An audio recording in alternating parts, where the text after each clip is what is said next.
The Ark of the Covenant is frequently discussed as a mystical legend, but the Book of Exodus records it as a piece of furniture with exact physical dimensions. It was built to a specific scale, 2.5 cubits long by 1.5 cubits wide and high, roughly 4 feet by 2 feet. It was a heavy chest constructed from dense acacia wood and encased in pure gold. For generations, this physical object sat at the geographic center of the Israelite religion. It anchored the inner sanctum of the Jerusalem temple, the Holy of Holies, resting within a structure designed specifically to house its material weight. The temple functioned as a massive national treasury. It held dozens of tons of gold and silver, alongside vast quantities of high-value aromatic spices used in daily rituals. This enormous material footprint makes its sudden disappearance a significant archaeological mystery. Something this heavy and this well documented should have left a trail in the soil. The first vanishing occurred in 586 BCE. The Babylonian Empire breached Jerusalem, destroying the temple and completely removing the Ark from history. A second erasure followed centuries later. During the Roman siege between 66 and 74 CE, the rebuilt temple was sacked, and its remaining wealth vanished during the chaos of the city's fall. This creates a massive physical discrepancy.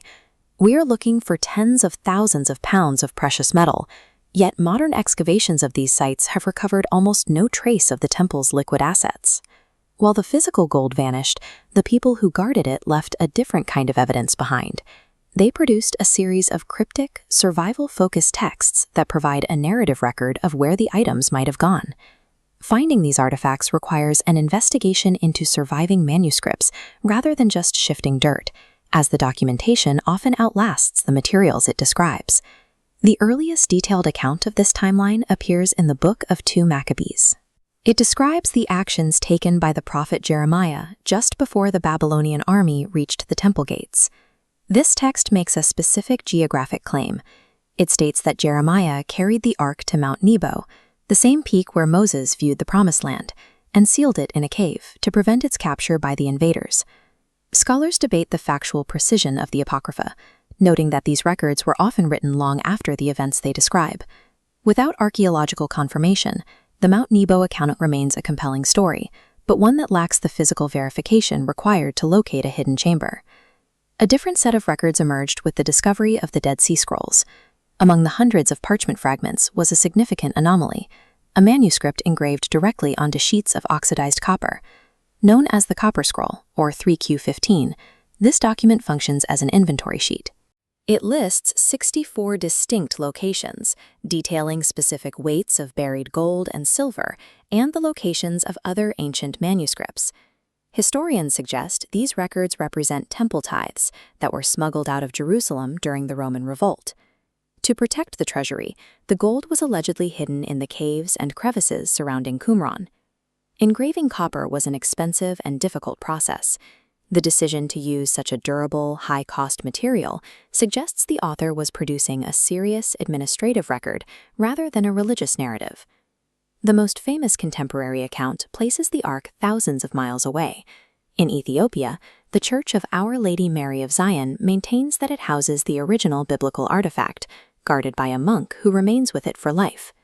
This tradition faced direct scrutiny in 1941. Edward Ollendorff, a British officer and scholar of Ethiopian history, claimed he gained access to the inner chapel and inspected the object himself. Ollendorff reported that the chest was empty. He concluded that the artifact was a medieval-era construction, likely built to serve as a physical focus for local worship, rather than being the ancient original. These first-hand reports frequently collide with religious traditions, highlighting the recurring gap between what people believe and what eyewitnesses can physically verify. Despite having the inventory from the Copper Scroll and the narratives from the Apocrypha, decades of searching the Dead Sea region have yielded nothing. Excavations have recovered brittle parchment, but no physical gold. The most probable fate for the temple wealth is quite simple. When conquering armies seize a treasury, they melt down the gold to pay their soldiers. The physical treasure was likely turned into currency and recirculated thousands of years ago. The enduring value of these sites lies in the painstaking effort ancient people exerted to document and encrypt their records. They went to extreme lengths to ensure their administrative and religious identity would survive, even if their gold did not. From the copper sheets of Qumran to the protected chapels of Axum, these records show a civilization desperately trying to anchor its identity. They were creating a narrative that could not be melted down or looted. While the gold of the Jerusalem temple is lost to time, these surviving texts offer a different kind of continuity. They provide a direct look at the human drive to preserve a belief system long after its physical foundations have crumbled.